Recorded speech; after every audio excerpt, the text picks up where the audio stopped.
అందరికీ నమస్కారం. కథలు అందరూ చెప్తారు, కానీ ఈరోజు నేను మీకు ఒక పచ్చి నిజం చెప్పాలి. ముందుగా ఇది వినండి.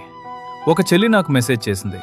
అన్నయ్య, నా భర్త కువైట్ వెళ్ళింది నా మెడలో నగలు చేయించడానికి కాదు, నా తాలిబొట్టును వేరొకరి కాళ్ళ దగ్గర పెట్టడానికని నాకిప్పుడే తెలిసింది.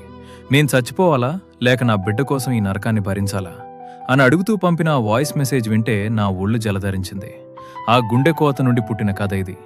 కువైట్లో ఎడారి ఎండల కంటే దారుణమైన మంట ఒక ఇల్లాలు గుండెల్లో రగులుతోంది. తన భర్త అక్కడ పగలుగలు రాత్రి కష్టపడుతున్నాడని ఇక్కడ ఆమె కడుపు మార్చుకుని రూపాయి దాచుకుంటోంది.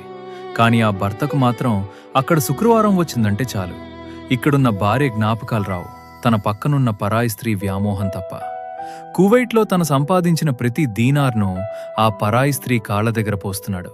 ఆమెతో కలిసి విలాసవంతమైన హోటళ్లలో తిరుగుతూ ఇక్కడ తన భార్య ఒక్క పూట తిండి కోసం పడుతున్న కష్టాన్ని మర్చిపోయాడు. ఆఖడికి తన భార్య ఫోన్ చేస్తే బిజీగా ఉన్నాను, విసిగించుకు అని విసుక్కునే ఆ భర్త అదే సమయంలో ఆ పరాయి స్త్రీతో నవ్వుతూ కబుర్లు చెప్తున్నాడు. నిజం ఎప్పుడూ దాగదు కదా.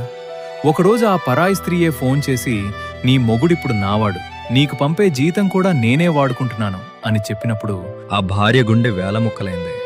తన పసుపు కుంకుమల కోసం తను చేస్తున్న త్యాగం ఆ కువైట్ గాలిలో కలిసిపోయిందని తెలిసి ఆమె కుప్పకూలిపోయింది.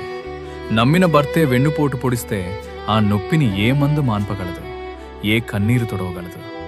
కువైట్లో ఉన్న సోదరులారా, మీరు వెళ్ళింది మీ కుటుంబాన్ని ఉద్ధరించడానికి, వేరొకరి సుఖం కోసం మీ భార్య కన్నీళ్లను తాకట్టు పెట్టడానికి కాదు.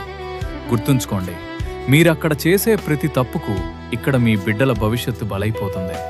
పరాయి స్త్రీ ఇచ్చే సుఖం తాత్కాలికం, కానీ కట్టుకున్న భార్య ఇచ్చే గౌరవం శాశ్వతం. ఈ బాధాకరమైన కథపై మీ స్పందన ఏంటి? భార్యని మోసం చేసే భర్తకి అసలైన శిక్ష ఏంటి అని మీరు అనుకుంటున్నారో కింద కామెంట్ చేయండి.